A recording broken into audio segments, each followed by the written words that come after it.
Christy. That sounds exciting.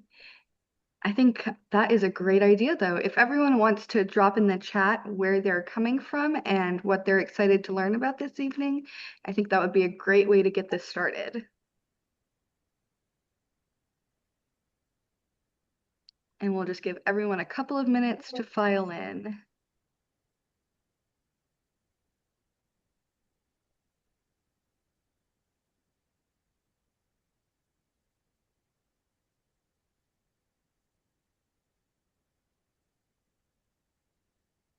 Sam takes the cake on the location.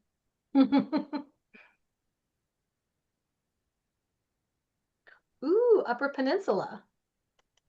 Where in the UP, Becky?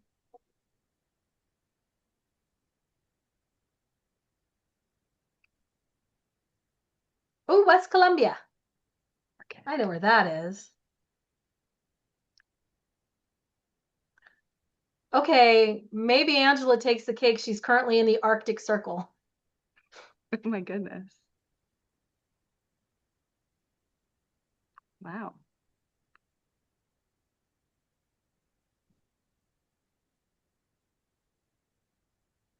We have folks from all over.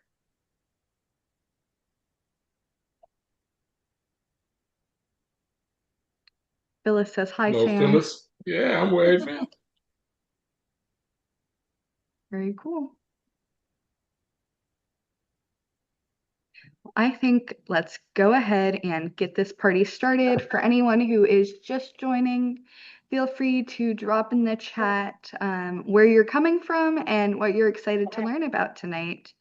That being said, I wanted to say welcome everyone and thank you for joining us for our virtual event, Juneteenth, A Texas Freedom Story. My name is Olivia Green and I'm with the Friends of the Texas Historical Commission, and I'm joined tonight by my colleague, Tracy Anderson. Before we get started, I wanted to thank you all for taking the time to join us this evening. We know how hectic life gets, and we're thrilled that you're spending a little bit of time with us to learn something tonight. That being said, I wanted to share a bit about who we are as the Friends of the Texas Historical Commission. We're the nonprofit partner of the state agency, the Texas Historical Commission, and we work to raise funds and support historic preservation and educational efforts throughout the state.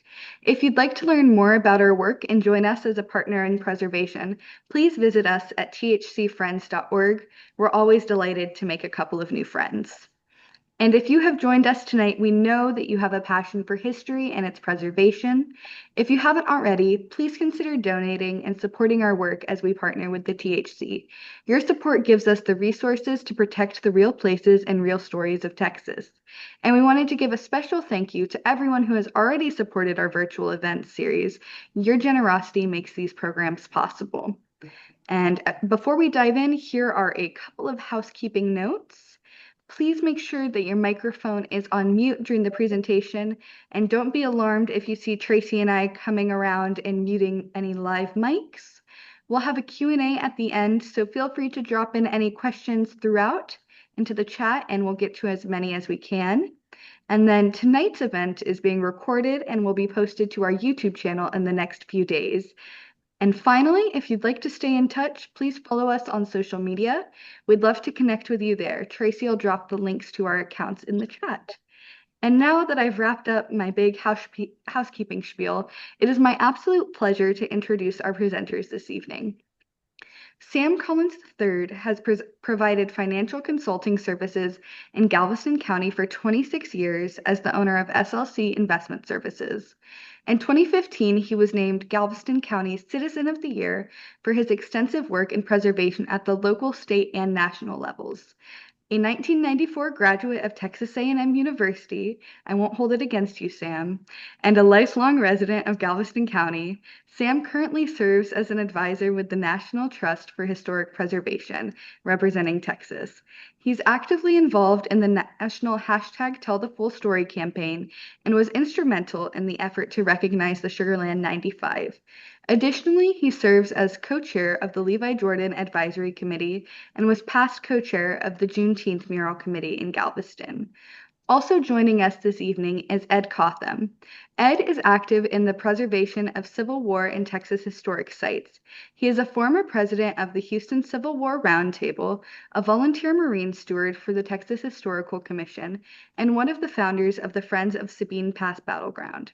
He's published 8 books on Civil War history, focusing primarily on Texas. His published works include Juneteenth, the story behind the celebration, which was published by State House Press in 2021. For 28 years, Ed has led Civil War walking tours in Galveston. Many of these tours include a stop at the site of the Osterman Building, where the historic Juneteenth order was issued. And with that, welcome, Sam and Ed. The floor is yours.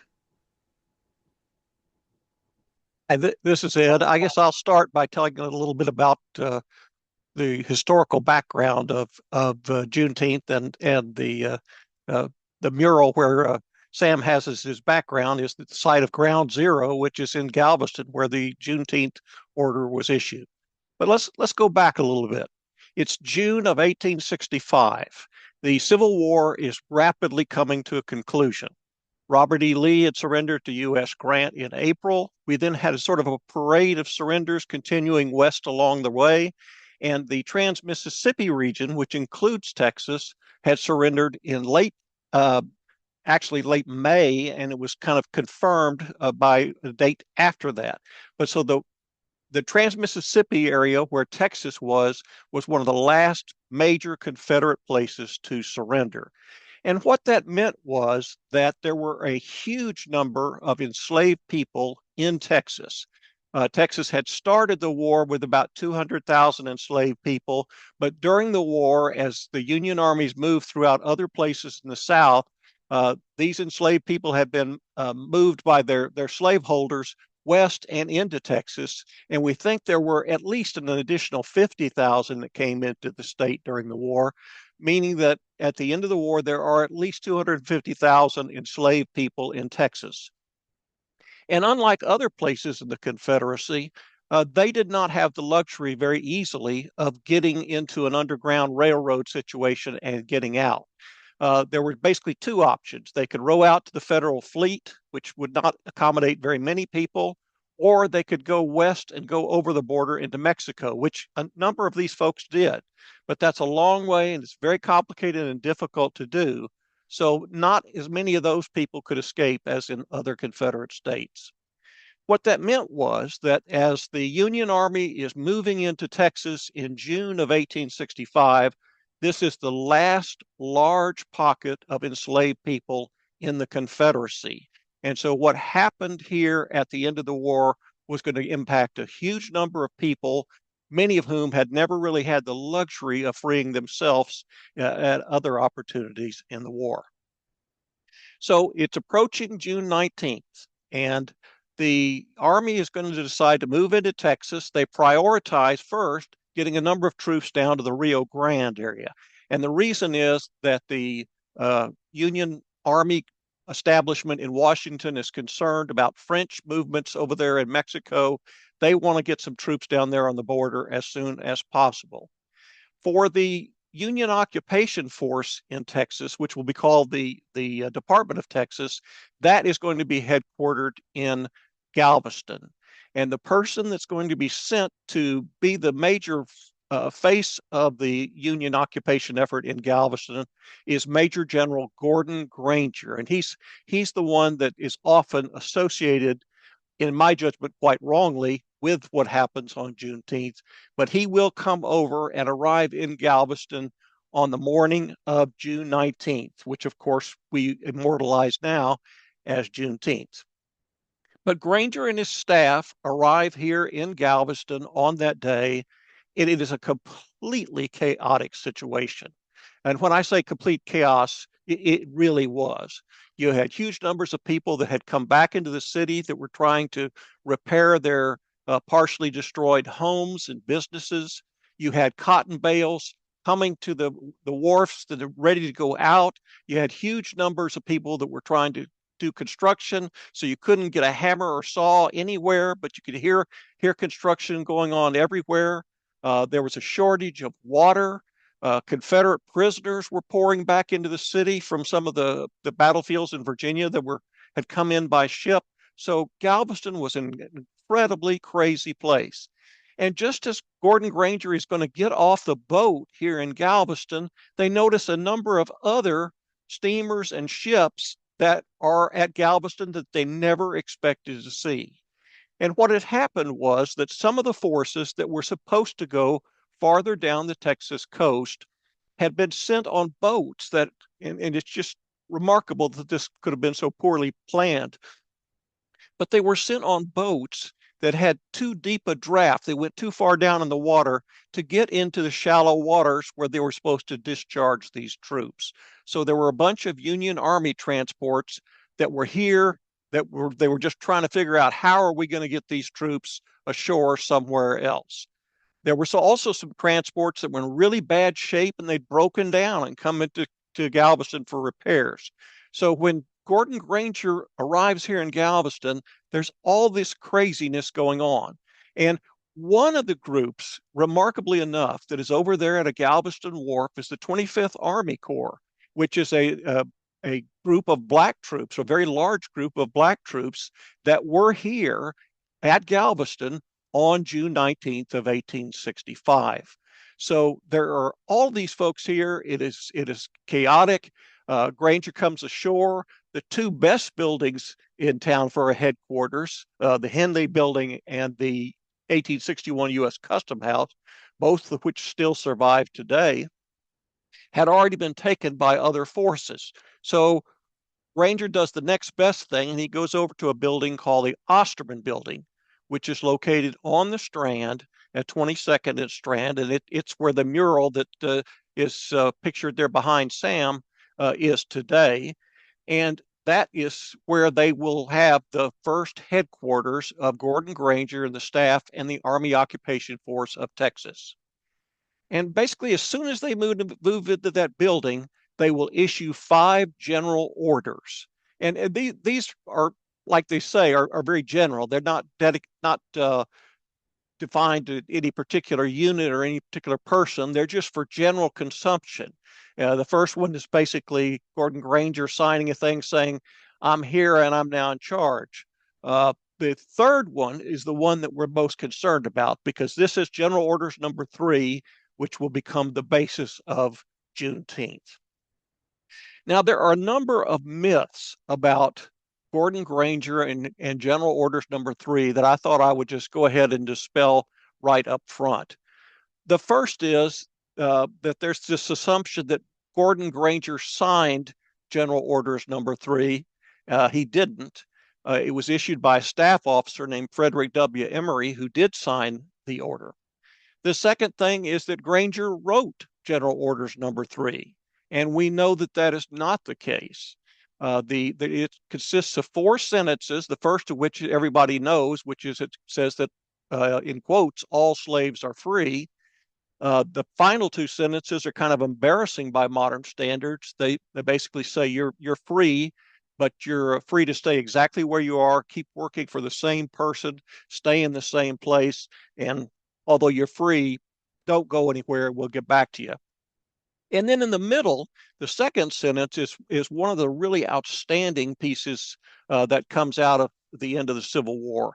And it is a sentence that tries to define what freedom actually means. It says that it means absolute equality between former masters and former enslaved people. It seeks to define freedom in a very unique way that is not really in any other orders, and it's not even in President Lincoln's Emancipation Proclamation. That absolute equality message is something that has lasted into perpetuity, and that's the thing we really remember about the Juneteenth order. But what happens is when Granger comes and issues that order, and all these troops arrive with guns and go ahead and file out through the countryside, within a fairly short period of time, these people, 250,000 people, will be liberated. One other myth that has come down about Juneteenth is that Gordon Granger somehow went on a balcony of some building. Sometimes it's said to be Ashton Villa, sometimes it's said to be the Custom House, and that he read either the Juneteenth order or the Emancipation Proclamation. We don't have any evidence that that ever occurred, and it really wouldn't make any sense for him to have done so because there were relatively few enslaved people in Galveston on Juneteenth, and the message would not have gotten out to the people that really needed to get it. We know how the message did get out. It went out on handbills that were largely printed at the U.S. Custom House at 20th and Post Office.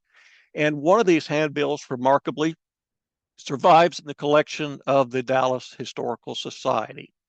These orders were also printed in the newspapers all across the state for over a month. So there were plenty of chances for the word of Juneteenth and the General Orders number 3 to get out both to enslaved people and to the people that had held them as slaves. The last kind of myth that I want to dispel is, and this you read this in the newspaper, and you'll read it in the paper tomorrow morning if you check. There are a lot of people that say that Gordon Granger arrived here and brought with him the news of emancipation, and that this was news to the enslaved people here in Texas. I can assure you that we have really good evidence that it was not news to many of the enslaved people. The community of enslaved people functioned very effectively as a sort of a telegraph network. And if news came on one plantation area or one farm situation, it spread very quickly to neighboring people and spread all really across the state. And a topic like emancipation, you can imagine that would have been big news and would have spread even quicker than anything else. We actually have some accounts that some of the enslaved people heard about President Lincoln's Emancipation Proclamation before the people in the big house that were enslaving them did. So that's how well this telegraph informal communication network functioned. And they did know about the Emancipation Proclamation in Washington, but when it was issued, and it was issued effective January 1 of 1863, it didn't mean anything to the 250,000 people that were enslaved here because they were not freed on January 1 of 1863. It was only when the men with guns showed up here in June of 1865 and issued the General Orders number 3 that these people finally started experiencing an actual physical liberation of their specific person. So when it came time for these people after the war to think back on what was the defining event for me of freedom, it wasn't the Emancipation Proclamation in 1863. It was when the people came ashore, particularly in Galveston, and issued the Freedom Paper, which we understand to be General Orders number 3 or some equivalent of it that was printed in a newspaper or printed on a handbill. And so the Freedom Paper was what they remembered and what they all chose to celebrate. And the 250,000 people here in this state chose to remember the Freedom Paper that arrived with Gordon Granger on June 19th of 1865. And so that's what they chose to celebrate and have been commemorating it ever since that date with very, very strict conformity. And that's the reason that Juneteenth was picked as the national holiday, as opposed to many other dates that could have been chosen to celebrate emancipation. So with that, I'm going to turn it over to my good friend Sam Collins, who we all affectionately call Professor Juneteenth, because he knows so much about this and has done such a wonderful job of preserving this history and carrying forward its legacy. So Sam, I'm going to leave it to you to add some more color here. Now, I don't know how you did that at 6:19, but I'm looking at the clock and I'm like, Ed is going to pass this to me at 6:19. It is just meant to be. It's like the perfect handoff of a relay. So I want to thank you for joining us, those that are in attendance. This history is so important because it is our Texas history. It's our shared history. Ed and I have worked together on many virtual meetings and group tours. So we work well together. I want to add a little personal twist to this story. You heard a lot of the factual details there, But growing up in Hitchcock, I am BOI, born on the island. Both my parents were born on the island. Both my grandmothers were born on the island. And both of my grandfathers got to the island as fast as they could so they could meet my grandmothers. So the oral history that has been passed down throughout our family is this history of being here in Texas. I am seventh generation Texan with roots back to 1837, maybe even back into the 1820s, but I don't have that on paper yet. 1837 is the earliest documented.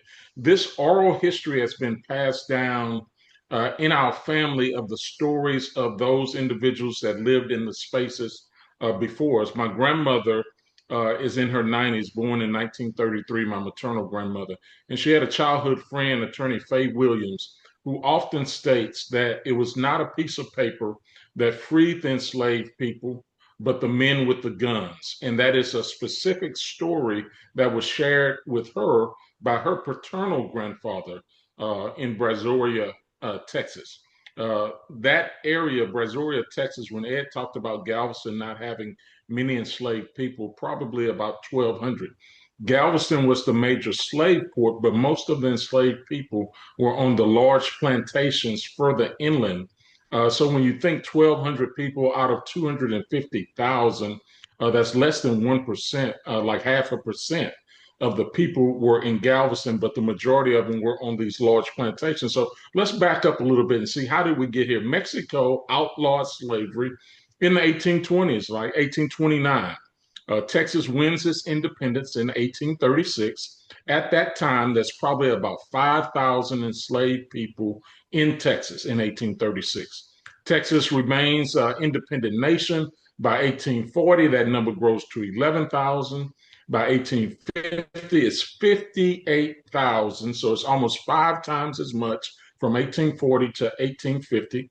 And from 1850 to 1860, it grows to 180,000, more than triples. So this business of slavery is growing tremendously in this territory called Texas.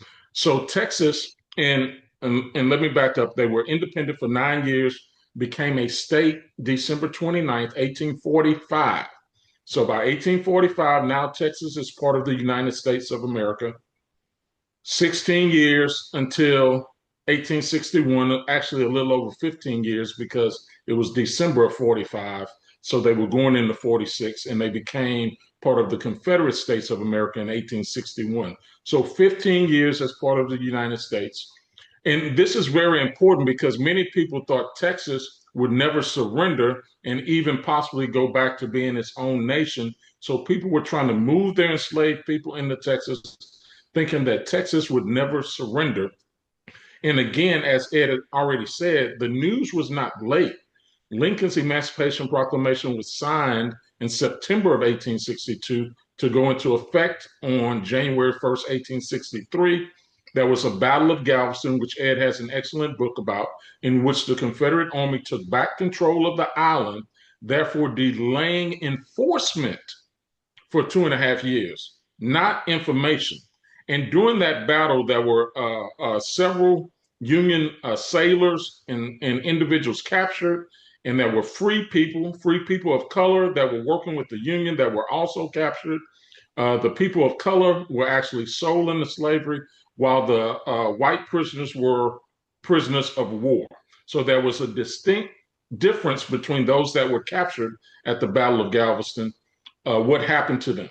So then you go on through the end of the war. And of course, as Ed has said, Granger comes in, and Juneteenth, this Texas event that has become a national holiday and worldwide celebration of freedom, happens on the southwest corner. You see the mural behind me on the southwest corner of 22nd and Strand and Galveston. This is one of the most historic locations in the history of our city, Galveston, state, and our country.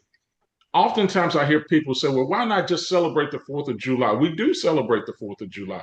It is the freedom birthday for the country. This year's the 250th anniversary. I hear people say, well, Juneteenth is just a made up holiday.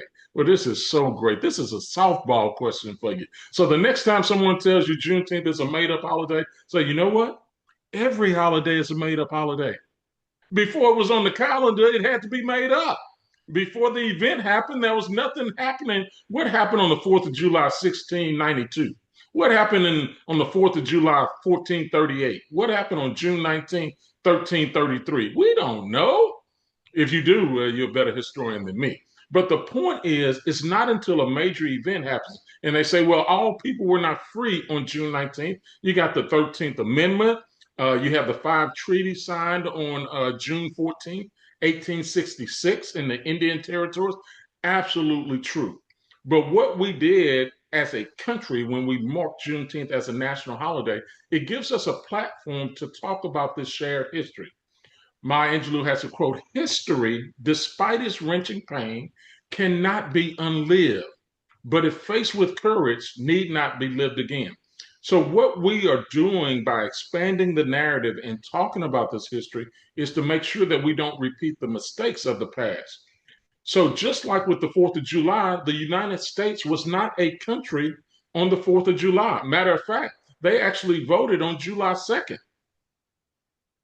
Many people don't even realize that. It wasn't that they signed on July 4th, but they actually voted on July 2nd. So why aren't we celebrating July 2nd? And John Adams actually thought July 2nd was going to be the date that America would always remember. Now, they had to have an American Revolution and they had to win. If they do not win the American Revolution, the United States of America does not become a country in the form that we know it today. So, yes, freedom is a battle. It was a journey, it was a process. So, freedom came, as Ed said, with conditions on June 19th. At the end, it says, hey, you're free, but don't go anywhere. So, you're free ish. Now, I always say Juneteenth celebrates the evolution of our country to a more perfect union. So we were not perfect in 1776 or 1865, and we're not even perfect today, but we're moving toward being a more perfect union. So what it allowed individuals, former enslaved individuals, to do is for the men, they began registering to vote. It allowed them to start earning wages. Dr. Andrea Roberts has a great website, Texas Freedom Colonies, where 500 freedom colonies have been identified of places where former enslaved individuals started farming and living, like the Mims community in Brazoria, Kennelton, Texas, the 1867 settlement in Texas City, Freedmanstown in Houston. So there's this myth that all of the people kind of were in Galveston, got the news, and then went up to Houston or went up to other places. But in actuality, the population of Black people in 1860 in Galveston was about 1,200, and by 1870 census was 3,000. So in actuality, the population grew in Galveston and also in Houston, where people came from. Some came from Galveston, but the majority were coming from Matagorda, Fort Bend County, Matagorda County, Brazoria County, Worden County,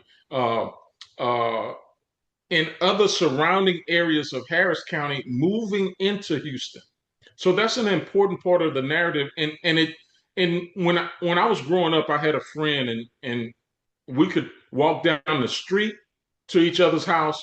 But in Hitchcock, it's not Galveston, it's a little country. So there are fields sometime, and you have a trail. You run through a trail to your friend's house, and your friend runs through the trail to your house. So that's kind of what Houston and Galveston was. That's a emancipation trail going up to Houston. That's a trail of people coming down to Galveston to work, because Galveston was the commercial center of the state. It's the economic power of the state at the time. That was not a Houston ship channel. That was not the population. In 1860, I think Houston's population was about 4,200 and Galveston was 7,200. So Galveston was almost twice as large as Houston in 1860. And then by 1870, Galveston had grew to 13,000. So Galveston was expanding. People were coming to work. There were jobs, but also in places like Brazoria County, the Johnson family was building their life. The Bonner family, the Hendricks, I hate to name all these families because people may think I'm leaving someone out, But when we go back to the Johnson family, I want to go back to them specifically because after freedom came, they registered to vote, the men. They started electing Black elected officials during Reconstruction. During Reconstruction, we have more Black elected officials as a percentage of the population than even today. So in 1860, Texas was 30% Black.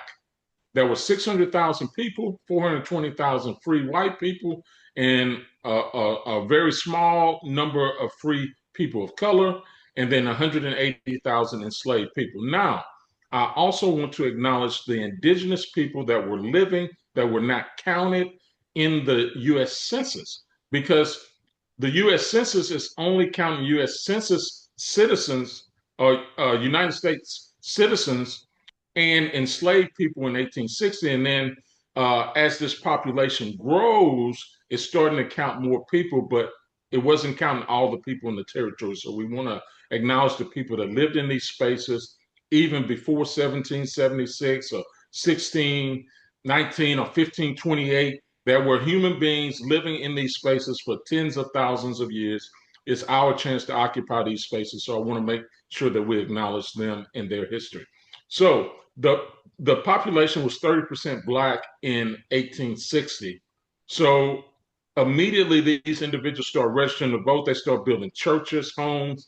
Right there in Brazoria, Solomon Johnson donates land for a church and school after he buys 235 acres in 1875. So these individuals were philanthropic.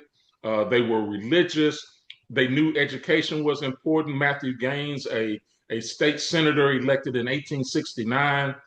George T. Ruby and Matthew Gaines were both elected in 1869. If not for Juneteenth, they could not have been elected to these political positions. Walter Moses Burton, the first Black sheriff elected in the entire United States, was elected in Fort Bend County. He later became a senator also. These individuals would not have been able to hold that position if not for the events on the southwest corner of 22nd Strand in Galveston. And Gaines even in 1871 gave a speech. Black children and white children play well together. He was giving a speech on immigration, but he talked about integrated schools. He said, let the children go to school together. The war's behind us. The old days are behind us. They play well together. Let's let them go to school together and see what the future will hold. That was 83 years before 1954 in Brown versus Board of Education. So you had these Black elected officials pushing for public supportive schools and public land-grant colleges like Texas A&M University and Prairie View A&M University. Both of those were set up 1876, and Gaines was pushing for the schools to be integrated, but of course they were segregated, and because of the Compromise of 1877, the Jim Crow South kept the community segregated when there was an opportunity to move forward together. So they took a step forward, and then they took a couple of steps backwards. But we have to continue moving forward because even in my own family, being seventh generation Texan, you know, my children are eighth generation Texans.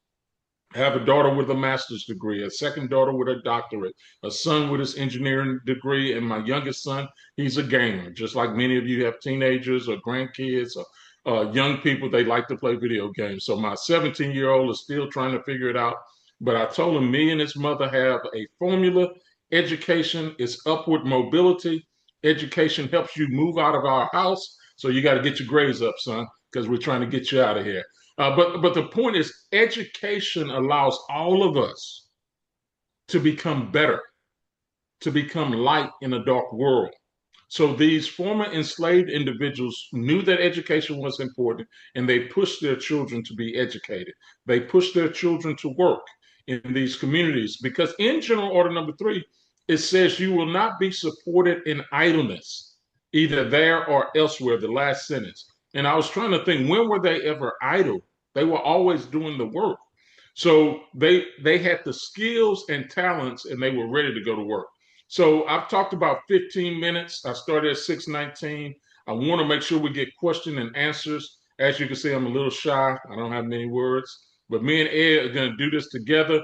I know the public may have some questions, and I also want to emphasize the contribution of the United States colored troops, because when Ed talked about that 25th Corps, many individuals do not realize that the Confederate capital was Richmond. And when the Confederate capital fell, it was Black troops that took the city. There were also United States colored troops at Appomattox. They were not, we have this danger. There was a pendulum of always talking about Granger as kind of the sole hero. And then now there's a pendulum to switch to make it seem like it was only United States colored troops, but that's not true.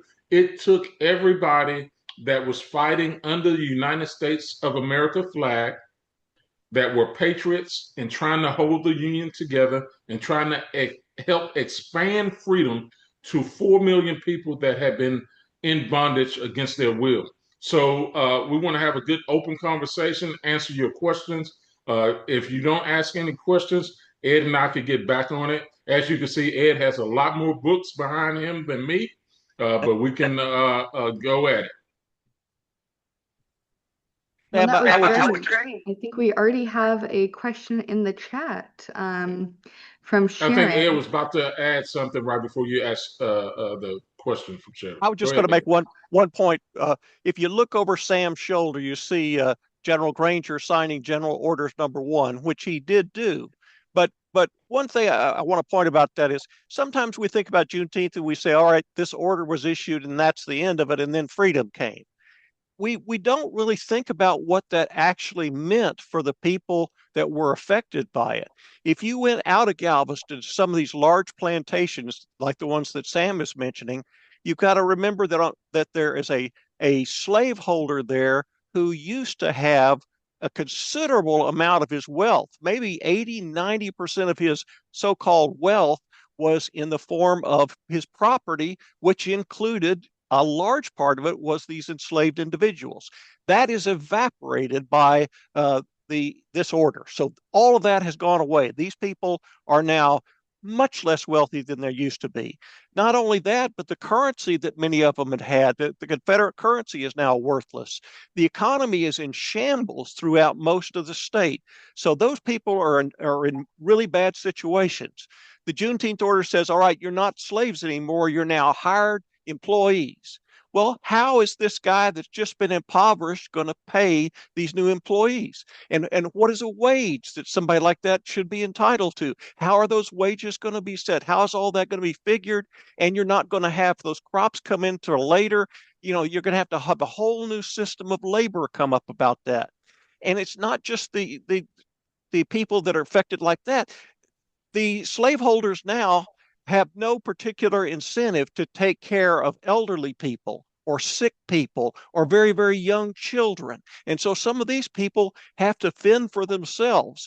There's no Marshall Plan here. There's no negotiated settlement or transition period as to how all this is going to happen. It's going to happen fairly quickly. It varies from place to place, but it's going to happen fairly quickly, and it's going to be very, very challenging for people on both sides of this equation to sort out what this new emancipation really means. And it will take literally decades for all this stuff to work itself out into some sort of not a resolution, but just some way of figuring out all the challenges that General Orders Number 3 and emancipation will ultimately bring. And while Ed pointed that out, I want to make this point up too. In 1855, the largest enslaver in the state by 1865 was Robert and David Mills. They were two brothers. But in 1855, in Brazoria County, they owned 268 people valued at $103,000 on their tax assessment. Their 16,000 acres of land was valued at $83,000. So think about that for a moment. They had 16,000 acres of land valued at 83,000 and 268 people at $103,000. So these are their paper assets. They have a deed that goes to these people because they're considered property. So the 268 people was more valuable than 16,000 acres. So when slavery ends, they go from being labor lords over the labor to landlords because now they start renting and subcontracting or sharecropping, tenant farming, selling the land, and they become landlords, and land becomes more valuable. 2,500 head of cattle in 1855 was 12,500, so $5 per head of cattle, and when the people were averaging over $400 per person. So we're going to get into these questions, but the economic part of this is very much a part of this equation.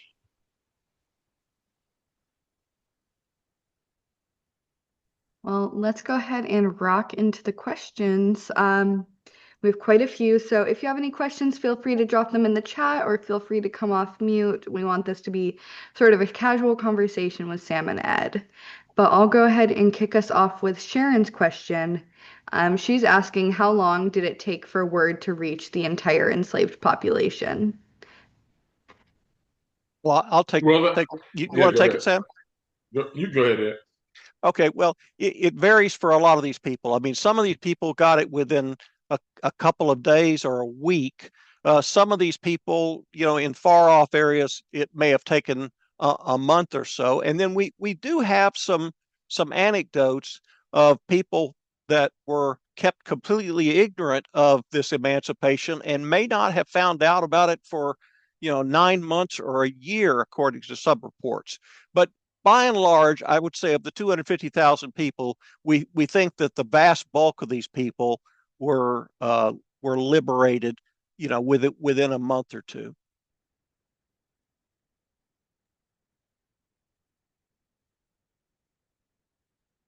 That's a lot longer than you'd think, isn't it? Well, you have to Well, think these people were marching and going by train, so there's no paved roads. And, by January of 1866, I'd like to point out that General Philip Sheridan reports he had 6,500 white soldiers in Texas, 19,768 black soldiers. And this was important for the enforcement of law and order because they had to help these individuals with contract negotiations and other things. I had to turn my camera off for a second because my battery started going low, so I got to plug in my tablet. no worries. Technology is always a bit of a struggle. It looks like our next question in the chat is from Sherry. She's asking Ed. She said, I believe you mentioned rushing troops to the border with Mexico because of France. Could you talk a bit more about that? Yes, during the Civil War, the French had used a debt position that they had with Mexico to try to take control of that government. And they will eventually put in power a puppet emperor, Maximilian, trying to convert it into basically a French colony or protectorate. And the United States government had gotten some word that the French were actually looking at some way to try and separate Texas from the Union, and they had thought maybe even to keep it either part of Mexico or keep it as a separate republic that they could then use as sort of a buffer between the French-dominated Mexico and the United States. But U.S. Grant was very concerned about this. President Lincoln had been very concerned about this, and so at the end of the war, the Grant tells Phil Sheridan, get as many troops as you can to the border as quickly as you can. And they will start a campaign, and they're first going to move as many as 30,000 troops down toward the Mexican border, but they will shave that back and decide that they don't need that many troops in the end. But the first troops on boats going west are all headed to the Rio Grande. And I would like to add that many people don't realize that Cinco de Mayo, May 5th, 1862, was also key to a Union victory because that disruption to the South allowed the Union to gain a little advantage, even though the French took back control of Mexico. But that battle, the Cinco de Mayo, that allowed uh, a little leads the victory. And then the Maximilian was actually executed on June 19th, 1867. So June 19th that's a pivotal day in 1867 too.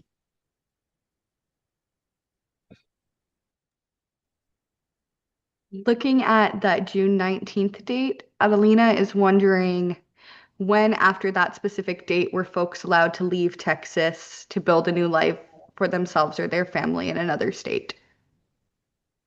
Well, toward the end of the month there, they had to issue another, I don't know if it was general order or rule that the enslaved people could not move without a pass from their employer. So they were not free. In some cases, frustrated landowners and enslavers just said, go, you could leave. But in many cases, they could not travel the road unless they had a pass. And oftentimes people say, well, that's limited freedom. Well, many of us still have passes to travel the road today. It's called a driver's license. If you don't have your pass, you can't drive and travel the road, transverse freely in the manner that you would like. And when you get stopped, you need to have your pass. So this is still part of the system that we live in. But at that time, they could not move without getting a pass from their employer. And then moving between states would have been very difficult because you're talking about traveling with no currency, no assets, there's danger traveling by yourself. So if you're not in a group, uh, so people started writing letters and mailing letters trying to find loved ones. And in some cases, they did strike out on foot to try to locate their loved ones, but that was very difficult, especially if they had been moved over several states. Because again, until you earn enough money to pay for your travel, how are you going to buy a ticket to get on a ship? How are you going to buy a ticket for a train? You may have limited shoes or clothing. So how are you going to walk so far without the proper covering for your feet? What about rain? I mean, there's so many things that you have to worry about. And you still have a bunch of people upset about losing the value of what they considered property. And that was a great deal of violence that happened, after Juneteenth also.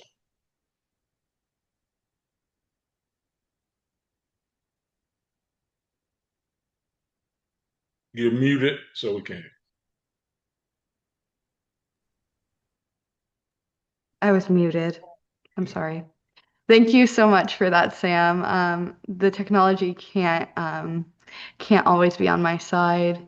Looks like we have a couple more questions in the chat. If anyone else has a question, to feel free to unmute or drop it in the chat. Sharon is asking, do you have any idea how many folks escaped slavery into Mexico, and what are the number of those folks that might have returned following Juneteenth?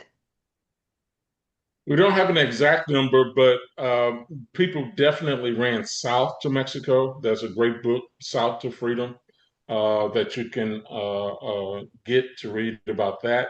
That would probably thousands, not tens of thousands of people that went south to Mexico.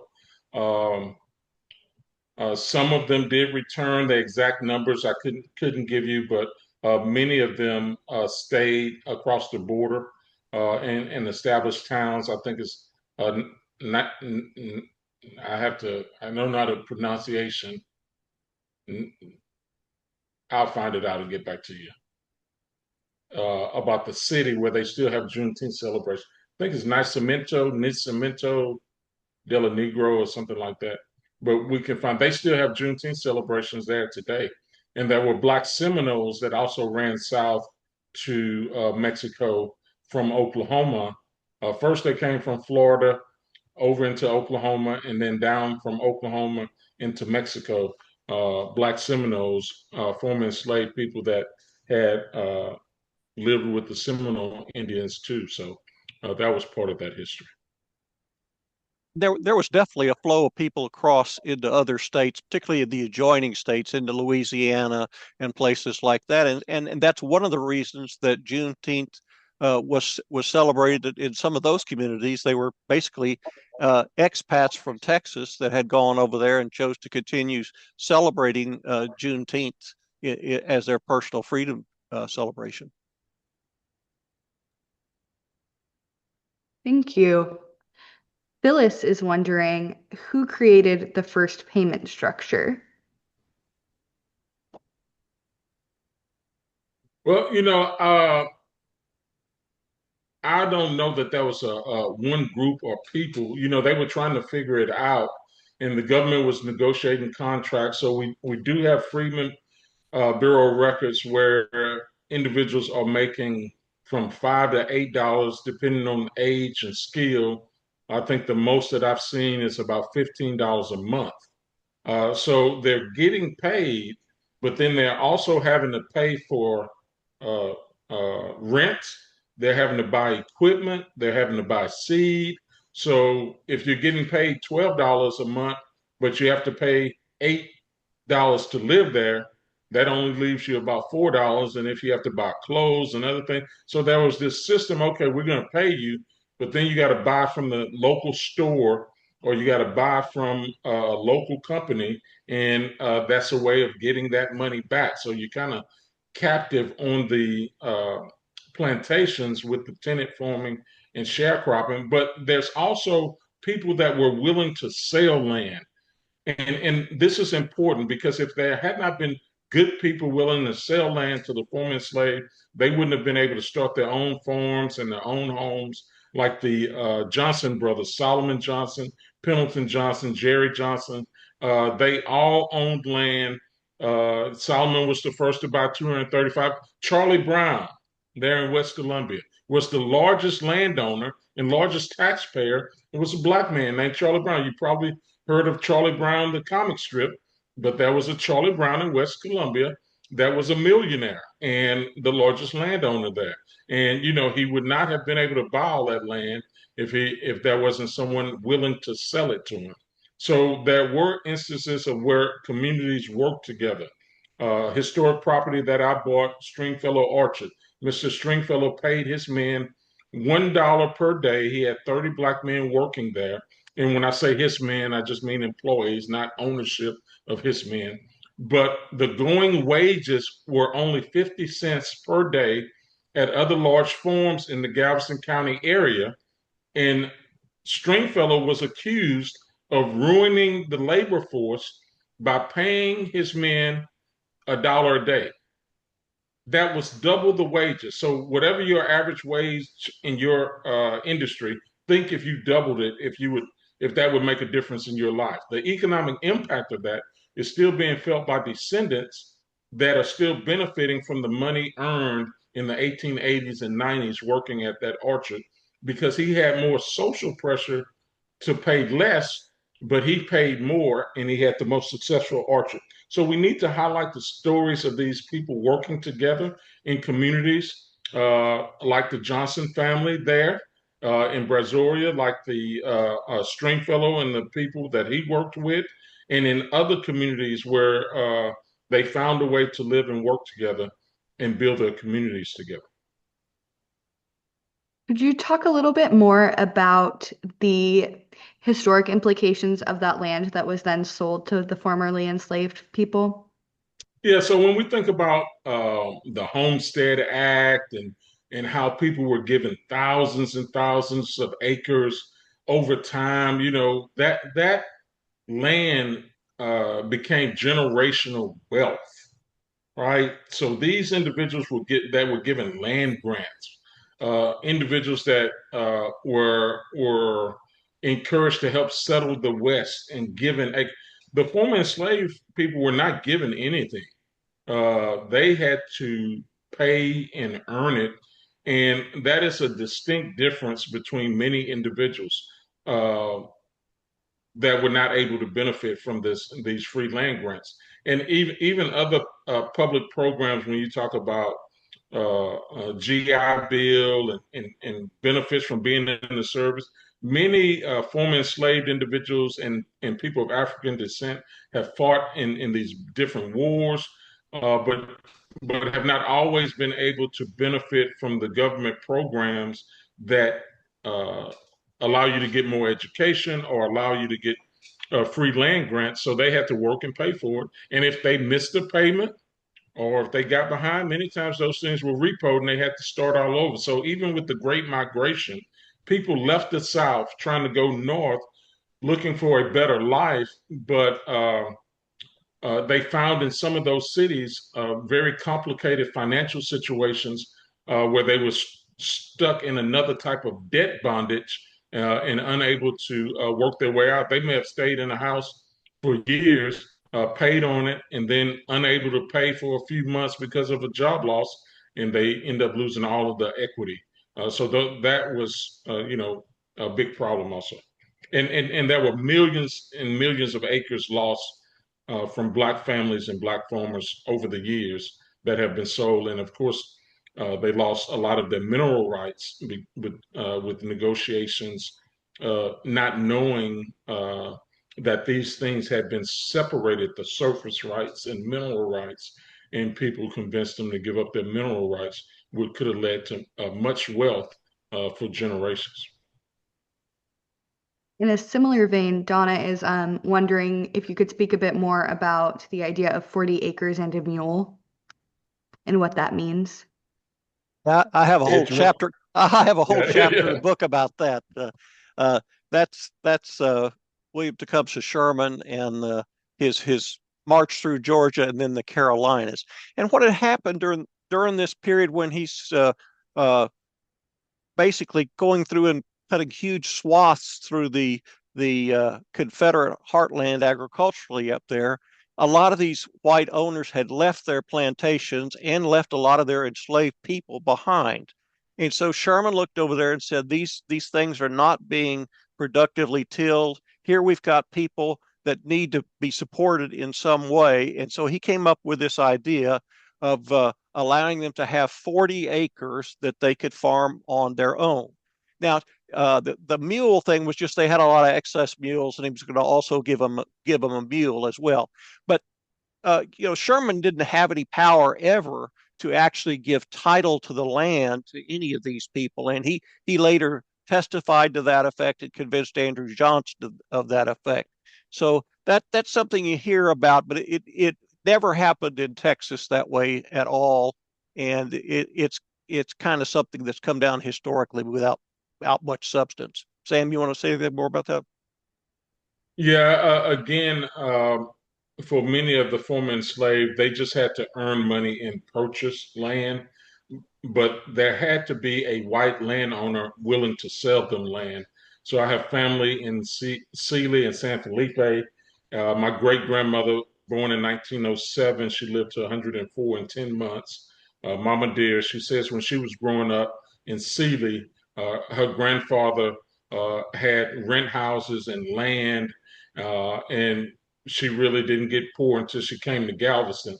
And when we talk about poor, she came to the city. She had been living on a farm where they had horses, cattle, chicken, ducks. I mean, all kind of livestock. So life was good in the country. Her family had rental property and they had land. So coming to Galveston in a city with limited land. Then she moved here in 1925 after she got married. And of course, 1929 comes and you have the Great Depression. The people that lived in the country lived much better than people in the city because they grew their own food.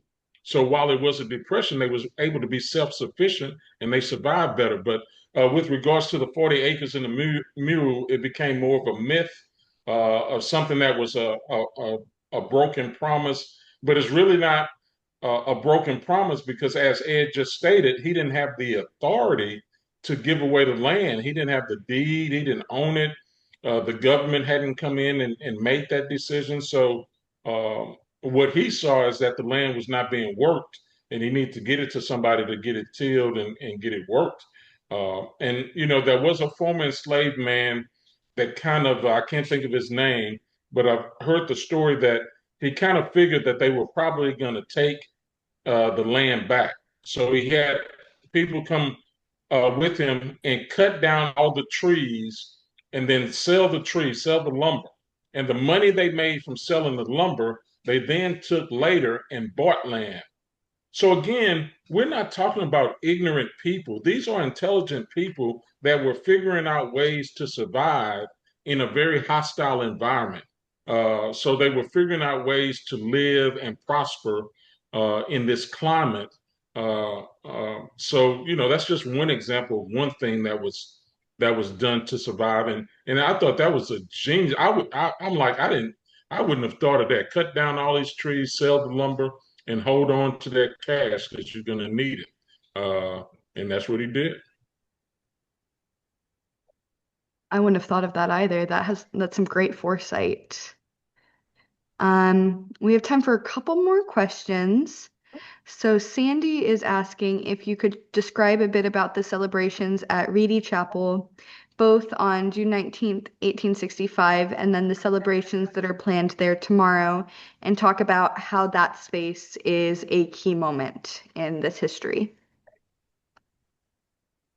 Yeah, so when the soldiers left the downtown area as they moved through the city, they stopped at Reedy Chapel and posted the notice there. The church would have been a location where people trusted information. It would have been a place that people gathered. So that location is not the same building from 1865, but it is in the same block. And traditionally, there is an annual march from the courthouse square over to the Colored Church on Broadway, which is a reenactment of what happened on January 1st, 1866. So the 13th Amendment was ratified in December of 1865, and then there was a processional held on January 1st, 1866. But I want to also point out something that's in Ed's book on Juneteenth, that there was a celebration held July 1st, 1865. So a couple of weeks after Juneteenth, there was a community celebration held in Galveston. The promoter was arrested, and then 2 weeks later, they held another event on July 15th. Now, the important thing about that is that these former enslaved people immediately wanted to be embraced as citizens and part of the patriotic celebration of the 4th of July, and immediately they were getting pushback against celebrating their freedom. So there's always this element of darkness that does not want to see progress. So it's very important that we shed light by empowering and educating and sharing truth so that we can move the community forward. So again, Reedy Chapel has this reenactment every year in June, but the original march was actually January 1st, 1866, and it was after the ratification of the 13th Amendment and to coincide with the Emancipation Proclamation. And people say, do we celebrate should we be celebrating the ratification of the 13th Amendment, the Emancipation Proclamation, or Juneteenth? Juneteenth and July 4th kind of bookend a 15-day window that we could celebrate this freedom of former enslaved people and freedom of America, the freedom birthday for the country and the freedom birthday. It's not a competition. I have 4 kids. They all have different birthdays. I could try to have one birthday party, but they're not going for it. Everybody wants their own individual birthday party. So at June 19th, tomorrow, we're going to be playing music. We're going to be celebrating. Come celebrate with us. Everybody celebrate together, but don't touch the radio. We control the music on June 19th. Now I'm just teasing. We'll play a song or two that you like. And then on the 4th of July, we'll gather again. So, at one celebration, we may have hot dogs and burgers. At another celebration, we may have barbecue. At another celebration, it may be all vegan, but we're going to gather, we're going to eat, we're going to enjoy and celebrate freedom, because this American experiment of democracy and freedom is something that we're all responsible for. And until we have absolute equality is not that everyone has equal results, but it's that every human being have an equal opportunity to grow and develop into the very best version of him or herself without hurdles or barriers hindering that growth or development. So we're still pushing for absolute equality for all individuals. And if you're in Galveston on Juneteenth at 6 o'clock every year, they're going to march from the courthouse square to Reedy Chapel. And tomorrow, they're going to have some amazing speakers. I believe the mayor from Tulsa is going to be there, and the mayor from Pearland is supposed to be coming. So you want to be there. Last year, they had President Biden. It was an amazing program to witness. This is not a political statement. I mean, to have a former president visit your city and to have the president that actually signed the Juneteenth bill into law to come to Reedy Chapel and be a part of the tradition that had been held by the former enslaved and their descendants long before it was on the national calendar.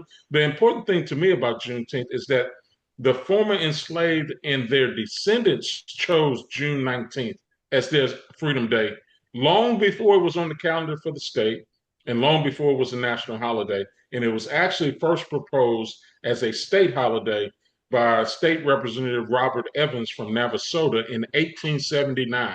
So, we got a lot more to learn. We got a lot more opportunities. And because of platforms like this with the Friends of the Texas Historical Commission, we're able to bring this education to you and this information that you may not have learned in Texas history or U.S. history, but we're going to make sure that you learn today. So we need you to support, make donations to the Friends of the Texas Historical Commission, support your local preservation organizations in your towns and cities, because this preservation work of telling real stories of real people in real places is the work that the Texas Historical Commission does. That's my commercial for today. My name is Samuel Collins III. I'm AKA Professor Juneteenth, certified tourism ambassador here in Galveston, Texas, and understudy to Edward Cotham, the professional historian. I would just add to what Sam said. We always close by telling our people that if you haven't been to Galveston and seen the Juneteenth mural and seen the sites down there, there's a lot more to see associated with it. We have a Freedom Trail that you can take tours and see. It's fabulous. Come see Ground Zero. Come see where Juneteenth originated. It's right there behind Sam, and it's a great time for all, and it's something you'll really appreciate and learn from. And I tell people you could read about Juneteenth, you could watch a film on Juneteenth, but it's like reading about swimming or watching a film on swimming. At some point, you have to get in the water. We want to invite you to Galveston, Texas, so you can immerse yourself in the experience of Juneteenth, not only in June, but throughout the year. In January, Ed does this great tour, this Battle of Galveston tour, and I'm often there at the end. We work together. There are tour companies throughout the year that will give you tours of Galveston. Galveston's history is so much larger than a single day, 365 days. And when you're on the island, we have 8 million visitors. We want you to come visit Galveston Island, the birthplace of Juneteenth. Well, I can think of no better way to end this. Thank you so much, Sam and Ed. We really appreciate your time and your expertise. I know that I learned a lot, and I'm certain that everyone who joined us did too.